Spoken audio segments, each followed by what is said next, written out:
Hello hi ಸ್ನೇಹಿತರೆ, ಹೇಗಿದ್ದೀರಾ ಎಲ್ಲರೂ? ನಾನು ನಿಮ್ಮ ಪ್ರೀತಿಯ ವಿದ್ಯಾ ಶಶಿಕುಮಾರ್ ಮಾಡುವ ನಮಸ್ಕಾರಗಳು. ಸ್ನೇಹಿತರೆ, ನಾನು ಇವತ್ತು ಏನಕ್ಕಪ್ಪ ನಿಮಗೆ ಫೇಸ್ ಟು ಫೇಸ್ ಬಂದಿದ್ದೀನಿ ಅಂತಂದರೆ, ಇವತ್ತು ನಾನು 7th ಡೇ, ನನ್ನ ಡಯಟ್ ಪ್ಲಾನಲ್ಲಿ 7th ಡೇ. ಇವತ್ತು ನಾನು ಒಂದು ಸ್ಪೆಷಲ್ ಜ್ಯೂಸ್ನ ಮಾಡ್ಕೊಂಡು ಕುಡಿಯೋಣ ಅಂತೇಳಿ ಅದನ್ನು ಇವತ್ತು ನಿಮಗೆ ತೋರಿಸೋಣ ಅಂತೇಳಿ ಬಂದಿದ್ದೀನಿ. ನನ್ನ ಸ್ನೇಹಿತರೆ, ಈ 7th ಡೇನಲ್ಲಿ ಇದು ವರ್ಕ್ ಆಗಿದೆಯಾ, ನಾವು ಫಾಲೋಅಪ್ ಮಾಡ್ತಿರೋದು ವರ್ಕ್ ಆಗಿದೆಯಾ ಅನ್ನೋದು ಇಂಪಾರ್ಟೆಂಟ್ ಆಗುತ್ತೆ.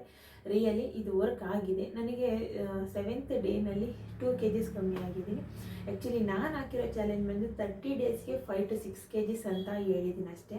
ಆದರೆ ನನಗೆ 7th ಡೇಗೆ ರಿಸಲ್ಟ್ ಗೊತ್ತಾಗಿದೆ. 2 kg ಕಮ್ಮಿ ಆಗಿದ್ದೀನಿ. ಅದನ್ನ ನಿಮಗೆ ತೋರಿಸ್ತೀನಿ. 2 kg ಅಂತಂದರೆ ಅದೇನು ಸಾಮಾನ್ಯ ಅಲ್ಲ. ಏಕೆಂತಂದರೆ ನಾವು ರೆಗ್ಯುಲರಾಗಿ ಅದನ್ನ ಫಾಲೋಅಪ್ ಮಾಡ್ತಾ ಹೋದರೆ, ನಮ್ಮ ಡಯಟ್ ಪ್ಲ್ಯಾನ್ ಏನಿದೆಯೋ ಅದನ್ನ ರೆಗ್ಯುಲರಾಗಿ ನಾವು ಫಾಲೋಅಪ್ ಮಾಡ್ತಾ ಹೋದರೆ ನಮ್ಮ ಹೆಲ್ತು ಸಹ ಚೆನ್ನಾಗಿರುತ್ತೆ. ಅಂದರೆ ನಾವೀಗೇನು ಫಾಲೋಅಪ್ ಮಾಡ್ತಾ ಇದ್ದೀವಲ್ಲ, ಅದು ಅಂದರೆ ಫುಡ್ನ ಕಮ್ಮಿ ತೊಗೊಳ್ಳೋದು, plus healthy food, daily fruits ಮತ್ತು ವೆಜಿಟೇಬಲ್ಸು ಇಂಟೇಕ್ ಆಗ್ತಾ ಇರಬೇಕು, ಪ್ಲಸ್ ವಾಟರು. ಈ ಮೂರನ್ನು ಸಹ ನಾವು ರೆಗ್ಯುಲರಾಗಿ ತೊಗೊಳ್ತಾ ಹೋದರೆ, ಡೈಲಿ ತೊಗೋಬೇಕು, ಒಂದಿನನೂ ಸ್ಕಿಪ್ ಮಾಡಬಾರ್ದು.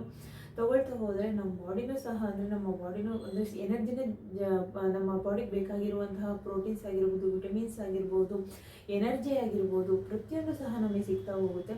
ನಾವು ಫುಡ್ನ ಕಮ್ಮಿ ಮಾಡಿದಾಗ ನಮಗೇನಾಗುತ್ತೆ, ಎನರ್ಜಿ ಬೇಕೇ ಬೇಕು ನಮ್ಮ ಬಾಡಿಗೆ. ಸೊ ನಮಗೆ ಎನರ್ಜಿ ಬೇಕು ಅಂದರೆ ನಾವೀಗೇನಾಗ್ತೀವಿ, ಜಸ್ಟ್ ರೈಸ್ ತಿನ್ನೋದಷ್ಟೇ ಅಲ್ಲ, ಸೊ ಅದ್ರ ಜೊತೆಗೆ ಹೆಲ್ದಿ ಫುಡ್ನ ನಾವು ತೊಗೊಳ್ಳೋದು ಸಹ ಇಂಪಾರ್ಟೆಂಟ್ ಆಗುತ್ತೆ. ಹಾಗಾಗಿ ಸೊ ನನಗೆ ಇದು ವರ್ಕ್ ಆಗಿದೆ. ತುಂಬ ಅಂದರೆ ತುಂಬಾ ಹ್ಯಾಪಿ ಫೀಲ್ ಆಗ್ತಿದೆ ಸ್ನೇಹಿತರೆ. ನೀವು ಟ್ರೈ ಮಾಡಿ. ಅಂದರೆ ಒಂದು ಕನ್ಸಿಸ್ಟೆನ್ಸಿಲಿ ನಾವು ಮೇಂಟೈನ್ ಮಾಡ್ತಾ ಹೋದರೆ ಪಕ್ಕ ಇದು ವರ್ಕ್ ಆಗುತ್ತೆ, ಅದರಲ್ಲೇನು ಡೌಟ್ ಇಲ್ಲ. ಸೊ ನನಗಂತೂ ವರ್ಕ್ ಆಗಿದೆ. ಸೊ ನೀವು ಸಹ ಅದನ್ನ ಟ್ರೈ ಮಾಡಿದರೆ ಗ್ಯಾರಂಟಿ. ಯಾಕೆಂತಂದರೆ ಒಬ್ಬೊಬ್ಬರು ತುಂಬ ಅಂದರೆ ದಪ್ಪ ಬಿಟ್ಟಿದ್ದೀನಿ, ನನ್ನ ಕೈಲಿ ವೆಯ್ಟ್ ಲಾಸ್ ಮಾಡೋಕ್ಕಾಗ್ತಾನೇ ಇಲ್ಲ ಅಂತಂದರೆ, ಯಾಕಪ್ಪ ಆಗಲ್ಲ ಅಂತಂದರೆ, ನಾವೀಗೇನು ಮಾಡ್ತೀವಿ ಅಂತಂದರೆ, ನಾಳೆ ಮಾಡಿದ್ರೆ ಆಯಿತು ಬಿಡು, ಅಂದರೆ ಬೆಳಿಗ್ಗೆ ಮತ್ತು ಮಧ್ಯಾಹ್ನ ನಾವು ಏನು ಅಂದ್ಕೊಂಡಿರ್ತೀವಿ ಅದನ್ನೇ ತಿಂದಿರ್ತೀವಿ. ಬಟ್ ನೈಟ್ ಆದ ತಕ್ಷಣ ನಾವು ಈವ್ನಿಂಗ್ ಆದ ತಕ್ಷಣ ಏನಾದ್ರು ಸ್ನ್ಯಾಕ್ಸ್ ತಿನ್ನಬೇಕು ಅನಿಸುತ್ತೆ. ಇವತ್ತು ಒಂದಿನ ತಿನ್ನೋಣ, ನಾಳೆಯಿಂದ ಕಮ್ಮಿ ಮಾಡಿದಾಯಿತು ಅಂತ ಅನಿಸುತ್ತೆ. ಬೇಡ, ಆ ಥರ ಮಾತ್ರ ಮಾಡೋಕ್ಕೆ ಹೋಗಬೇಡಿ. ಅಂದರೆ ನಮ್ಮ ಮೈಂಡಲ್ಲಿ ಒಂದು ಸತಿ ಫಿಕ್ಸ್ ಆಗಿಬಿಡ್ಬೇಕು, ನಾವು ಇವತ್ತು ಡಯಟ್ ಮಾಡ್ತಾ ಇದ್ದೀವಿ, ಸೊ ನಾವು ಮುಟ್ಟಬಾರ್ದು, ಔಟ್ಸೈಡ್ ಫುಡ್ ಏನೂ ಮುಟ್ಟಬಾರ್ದು, ಜಂಕ್ ಫುಡ್ ಏನೂ ಮುಟ್ಟಬಾರ್ದು. ಎಷ್ಟು ಬೇಕು ಅಷ್ಟನ್ನೇ ತಗೋಬೇಕು. ಬಾಯಿಗೆ ರುಚಿ ಸಿಕ್ತು ಅಂತೇಳಿ ಜಾಸ್ತಿ ತಿನ್ನೋದು ಅದೆಲ್ಲ ಮಾಡಬಾರ್ದು. ಹಾಗಾಗಿ ಸ್ನೇಹಿತರೆ, ಸೊ ನಾನು ಸಹ 7th ಡೇವರೆಗೂ ಇದನ್ನೇ ಫಾಲೋಅಪ್ ಮಾಡ್ಕೊಂಡ್ಬಂದಿದ್ದೀನಿ. ಸೊ ಹಾಗಾಗಿ ನನಗೆ ವೆಯ್ಟ್ ಲಾಸ್ ಆಗಿದೆ. ನೆಕ್ಸ್ಟ್ ಡೇಸಲ್ಲೂ ಸಹ ನಾನು ಇದೇ ಥರ ಕಂಟಿನ್ಯೂ ಮಾಡ್ತಾ ಹೋಗ್ತೀನಿ. ಬಟ್ ನಾವು ತೊಗೊಳ್ಳೋವಂಥ ಫುಡ್ ಹೀಗೇನು ತೊಗೊಳ್ತಾ ಇದ್ದೀವಲ್ವ, ಅದರಲ್ಲಿ ತುಂಬಾ ಬೆನಿಫಿಟ್ಸ್ ಇದೆ. ನಮ್ಮ ಬಾಡಿಗೆ ತುಂಬಾ ಯೂಸ್ಫುಲ್ ಆಗುವಂತಹ ಇಂಗ್ರೀಡಿಯೆಂಟ್ಸೇ ನಾವು ತೊಗೊಳ್ತಾ ಇರೋದು. ಸೊ ಹಾಗಾಗಿ ಇವತ್ತು ನಾನು ಮಾಡ್ತಾ ಇರೋದು ABC ಜ್ಯೂಸು. ಸೊ ಅದಕ್ಕೆ ಏನೇನು ಬೇಕು ಅಂತೇಳಿ ನಿಮಗೆ ಆಲ್ರೆಡಿ ಗೊತ್ತಿದೆ. ABC ಜ್ಯೂಸಿಗೆ ನಾನು ಇವತ್ತು ತೊಗೊಂಡಿರೋದು ಸ್ನೇಹಿತರೆ, ಬೀಟ್ರೋಟ್ ತೊಗೊಂಡಿದ್ದೀನಿ. ಸೊ ನೋಡಿ ಸ್ನೇಹಿತರೆ, ಇವತ್ತು ನಾನು ಯಾವುದು ABC ಜ್ಯೂಸ್ ಅಂತ ಹೇಳಿದ್ದೀನಿ. ಸೊ ಇಲ್ಲಿ ನನಗೊಬ್ಬಳಿಗೆ ಆಗಿರೋದ್ರಿಂದವ, ನಮ್ಮ ಮನೆಯವರು ಇದ್ದಿದ್ರೆ, ನಮ್ಮ ಮನೆಯವರು ಇದೆಲ್ಲ ಜಾಸ್ತಿ ಕುಡಿಯೋಲ್ಲ, ಫ್ರೂಟ್ಸ್ ಆದರೆ ಕುಡಿತಾರೆ, ಬಟ್ ಇದನ್ನು ಕುಡಿಯೋದಿಲ್ಲ. ಹಾಗಾಗಿ ಸೊ ನಾನಿಲ್ಲಿ ಒಂದು ಅರ್ಧ ಬೀಟ್ರೂಟು, ಅರ್ಧ ಆ್ಯಪಲ್ಲು, ಅರ್ಧ ಕ್ಯಾರೆಟ್ನ ತೊಗೊಂಡಿದ್ದೀನಿ. ಅದರ ಜೊತೆಗೆ ಸೊ ಶುಂಠಿ ಸ್ವಲ್ಪ ತೊಗೊಂಡಿದ್ದೀನಿ, ಪ್ಲಸ್ ನಿಂಬೆಹಣ್ಣು, ಇಷ್ಟನ್ನು ತೊಗೊಂಡಿದ್ದೀನಿ. ಫಸ್ಟ್ ಏನೇನು ಮಾಡೋಣ ಅಂತ ನೋಡೋಣ ಬನ್ನಿ.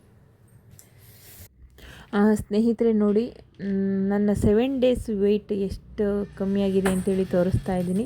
71.55 ಇದ್ದೆ.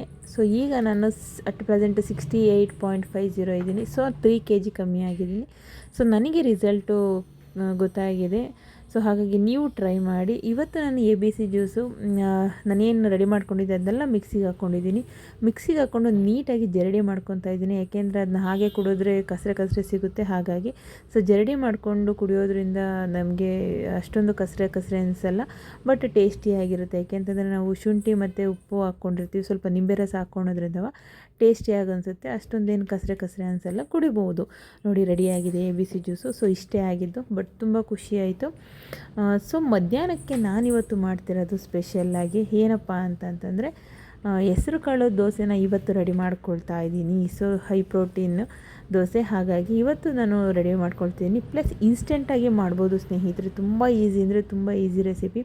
ನಮಗೆ ಟೈಮ್ ಇಲ್ಲ ಅಂದಾಗ ಬೇಗ ಮಾಡ್ಕೋಬೇಕು ಅಂತಂದರೆ ಇದನ್ನು ನೀವು ಮಾರ್ನಿಂಗ್ ಟೈಮ್ ಬ್ರೇಕ್ಫಾಸ್ಟಿಗೆ ಮಾಡ್ಕೋಬಹುದು. ಸೊ ಇವತ್ತು ನಾನು ಮಾಡ್ಕೊಳ್ತಾ ಇರೋದು ಹೆಸ್ರು ಕಾಳು ದೋಸೆ. ಸೊ ನೈಟೇ ಹೆಸ್ರು ಕಾಳನ್ನ ನೆನೆಸಿಟ್ಕೊಂಡಿದ್ದೆ. ಸೊ ಹೆಸ್ರು ಕಾಳು ಇದ್ರಿಗೆ ಏನೇನು ತೊಗೊಂಡಿದ್ದೀನಪ್ಪ ಅಂದರೆ ಹೆಸ್ರು ಕಾಳು ತೊಗೊಂಡಿದ್ದೀನಿ, ಅದ್ರ ಜೊತೆಗೆ ರವೆ ತೊಗೊಂಡಿದ್ದೀನಿ, ಚಿರೋಟಿ ರವೆ ತೊಗೊಂಡಿದ್ದೀನಿ, ಮತ್ತು ಒಂದು 1/4 ಕಪ್ ಆಗುವಷ್ಟು ಅಕ್ಕಿ ಹಿಟ್ಟು ತೊಗೊಂಡಿದ್ದೀನಿ. ಯಾಕೆಂದರೆ ನಾನು ಇಬ್ಬರಿಗೋಸ್ಕರ ಮಾಡ್ತಾ ಇರೋದು, ಅದಕ್ಕೋಸ್ಕರ ಇಷ್ಟೇ ತೊಗೊಳ್ತಾ ಇರೋದು. ಒಂದು ಮಿಕ್ಸಿ ಜಾರಿಗೆ ನಾನು ಫಸ್ಟು ಹೆಸ್ರು ಕಾಳು ಮತ್ತು ಚಿರೋಟಿ ರವೆ, ಅದರ ಜೊತೆಗೆ ಎರಡು ಹಸಿರು ಮೆಣಸಿನ್ಕಾಯಿ ಹಾಕ್ಕೊಳ್ತಾ ಇದ್ದೀನಿ ಟೇಸ್ಟಿಗೆ, ಮತ್ತು ಶುಂಠಿನೂ ಸಹ ಹಾಕ್ಕೊಳ್ತಾ ಇದ್ದೀನಿ. ಸೊ ಇದನ್ನು ನಾವು ಒಂದು 1/4 ಕಪ್ಪಷ್ಟು ಮೊಸರನ್ನ ಆ್ಯಡ್ ಮಾಡ್ಕೊಳ್ಳಿ. ಮೊಸರು ಆ್ಯಡ್ ಮಾಡಿಕೊಂಡ್ರೆ ಇನ್ಸ್ಟೆಂಟಾಗಿ ಮಾಡಬೇಕು ಅಂದರೆ ಆ ಟೈಮಲ್ಲಿ ನೀವು ಮೊಸರನ್ನ ಆ್ಯಡ್ ಮಾಡ್ಕೊಳ್ಳಿ, ದೋಸೆ ತುಂಬ ಚೆನ್ನಾಗಿ ಬರುತ್ತೆ. ಅದೇ ಕಪ್ಪಲ್ಲಿ ನಾನು ನೀರನ್ನ ಆ್ಯಡ್ ಮಾಡ್ಕೊಳ್ತಾ ಇದ್ದೀನಿ. ಇದನ್ನು ಫಸ್ಟು ರುಬ್ಕೊಳ್ಳಿ. ಸೊ ರುಬ್ಬಿದ್ದಾದಮೇಲೆ ಫಸ್ಟು ಒಂದು ಟ್ರಿಪ್ ಇದನ್ನು ರುಬ್ಕೊಳ್ಳಿ. ಅದಾದಮೇಲೆ ನೀವು ಅಕ್ಕಿ ಹಿಟ್ಟನ್ನ ಆ್ಯಡ್ ಮಾಡ್ಕೊಳ್ಳಿ. ನೋಡಿ, ಅಕ್ಕಿ ಹಿಟ್ಟನ್ನ ಆ್ಯಡ್ ಮಾಡಿಕೊಂಡು ಎಗೇನ್ ಮತ್ತೆ ನಾನು ರುಬ್ಕೊಂಡು ಬರ್ತೀನಿ. ಸೊ ಏಕೆಂತಂದರೆ ಫಸ್ಟಿಗೆ ಅವೆರಡೂ ಸಹ ಚೆನ್ನಾಗಿ ರುಬ್ಕೊಂಡು ಆದಮೇಲೆ ನೀವು ಅಕ್ಕಿ ಹಿಟ್ಟನ್ನ ಆ್ಯಡ್ ಮಾಡಿಕೊಂಡು ರುಬ್ಕೊಳ್ಳಿ. ನೋಡಿ, ಇಷ್ಟು ಕನ್ಸಿಸ್ಟೆನ್ಸಿಲಿ ಬಂದಿದೆ. ಇದಕ್ಕೆ ಸ್ವಲ್ಪ ನೀರು ಹಾಕ್ಕೊಳ್ತೀನಿ, ಸ್ವಲ್ಪ ಗಟ್ಟಿ ಆಯಿತು, ಹಾಗಾಗಿ ನೀರು ಹಾಕ್ಕೊಳ್ತಾಯಿದ್ದೀನಿ. ಅದನ್ನ ಮಿಕ್ಸಿ ಜಾರ್ನೇ ತೊಳೆದ್ಬಿಟ್ಟು ಅದರಿಂದ ನೀರನ್ನ ಹಾಕ್ಕೊಳ್ತಾ ಇದ್ದೀನಿ. ನೋಡಿ, ಇಷ್ಟು ಕನ್ಸಿಸ್ಟೆನ್ಸಿಲಿ ಬಂದಿದೆ. ಒಂದು 5 ಮಿನಿಟ್ಸ್ ಹಾಗೇ ತೆಗೆದಿಟ್ಬಿಡಿ. ನೀವು ಇದಕ್ಕೆ ದೋಸೆಗೆ ಚಟ್ನಿ ಅಥವಾ ನೀವು ಚಟ್ನಿ ಯಾವ ಥರ ಬೇಕಾದರೂ ಮಾಡ್ಕೋಬಹುದು. ಈ ಕಾಯಿದ ಕೊಬ್ಬರಿ ಚಟ್ನಿನೂ ಚೆನ್ನಾಗುತ್ತೆ, ಅಥವಾ ನೀವು ಟೊಮೊಟೊ ಚಟ್ನಿನೂ ಚೆನ್ನಾಗುತ್ತೆ. ಯಾವ ಥರ ಚಟ್ನಿ ಆದರೂ ಇದಕ್ಕೆ ತುಂಬ ಟೇಸ್ಟಿಯಾಗಿ ಬರುತ್ತೆ. ಸೊ ಇದಕ್ಕೆ ನೀವು ಬೇಕು ಅಂತಂದರೆ ವೆಜಿಟೇಬಲ್ಸ್ನ ಆ್ಯಡ್ ಮಾಡ್ಕೋಬೋದು, ಅದು ಇನ್ನೂ ತುಂಬ ಚೆನ್ನಾಗಿರುತ್ತೆ. ಸೊ ನಂಗೆ ಟೈಮ್ ಇರಲಿಲ್ಲ, ಹಾಗಾಗಿ ಇದನ್ನು ಪ್ಲೇನಾಗೆ ಮಾಡ್ಕೊಳ್ತಾ ಇದ್ದೀನಿ. ನೋಡಿ, ತವ ಮೇಲೆ ಹಾಕ್ತಾಯಿದ್ದೀನಿ. ತುಂಬ ಅಂದರೆ ತುಂಬ ಚೆನ್ನಾಗಿ ಬರ್ತಾ ಇದೆ. ಟೇಸ್ಟು ಅಷ್ಟೇ ತುಂಬ ಸ್ಮೂತಾಗಿ ಬಂದಿದೆ. ಎಕ್ಸ್ಪೆಕ್ಟೇ ಮಾಡಿರಲಿಲ್ಲ ಇಷ್ಟು ಚೆನ್ನಾಗಿ ಬರುತ್ತೆ ಅಂತೇಳಿ. ತುಂಬ ಚೆನ್ನಾಗಿ ಬಂದಿದೆ. ಸೊ ಮನೇಲೂ ಸಹ ನೀವು ಟ್ರೈ ಮಾಡಿ. ಸೊ ಈವ್ನಿಂಗು ನನಗೆ ಸ್ವಲ್ಪ ತಲೆನೋಯ್ತಿತ್ತು ಅಂತೇಳಿ ನಮ್ಮ ಮನೆಯವರು ಇವತ್ತು ಔಟ್ಸೈಡ್ ಕರ್ಕೊಂಡೋಗಿ, ಮನೇಲಿ ಬೇಡ ಔಟ್ಸೈಡ್ ಕರ್ಕೊಂಡು ಹೋಗ್ತೀನಿ ಅಂತೇಳಿ ಒಂದು ಲೋಟ ಬಿಸಿ ಸ್ಟ್ರಾಂಗ್ ಕಾಫಿ ಕೊಡಿಸ್ಕೊಂಬರ್ತೀನಿ ಅಂತೇಳಿ ಬೈಟು ಕಾಫಿ ಕರ್ಕೊಂಡೋದ್ರು. ಸೊ ಅಲ್ಲಿ ಅವರಿಗೆ ಬಜ್ಜಿ ನೋಡಿ ತಿನ್ನಬೇಕು ಅನ್ನಿಸ್ತು. ಸೊ 1 ಕಪ್ ಕಾಫಿ ಜೊತೆಗೆ ಅವ್ರು ಬಜ್ಜಿ ತಿಂದರು, ನಾನು ಕಾಫಿ ಕೊಡಿದೆ. ಸೊ ಇವತ್ತಿನ ಲಾಗು ನಾನು ಮುಗಿಸಿದ್ದೀನಿ. ಸ್ನೇಹಿತರೆ, ನೆಕ್ಸ್ಟ್ ಡೇ ಇನ್ನೂ ಸ್ಪೆಷಲಾಗಿ ಏನಾದರೂ ಟ್ರೈ ಮಾಡ್ತೀನಿ. ಸೊ ನನ್ನ ಡಯಟ್ ಪ್ಲ್ಯಾನು ಸಕ್ಸಸ್ ಆಗ್ತಾ ಇದೆ. ಸೊ ನೀವು ಸಹ ಇದೇ ಥರ ಟ್ರೈ ಮಾಡಿ ಅಂತ ಹೇಳ್ತಾ ನನ್ನ ಚಾನಲ್ಗೆ ಸಬ್ಸ್ಕ್ರೈಬ್ ಮಾಡಿ, ಪ್ಲೀಸ್ ಲೈಕ್ ಮಾಡಿ, ಶೇರ್ ಮಾಡಿ ಹಾಗೂ ಕಮೆಂಟ್ ಮಾಡಿ. Thank you for watching.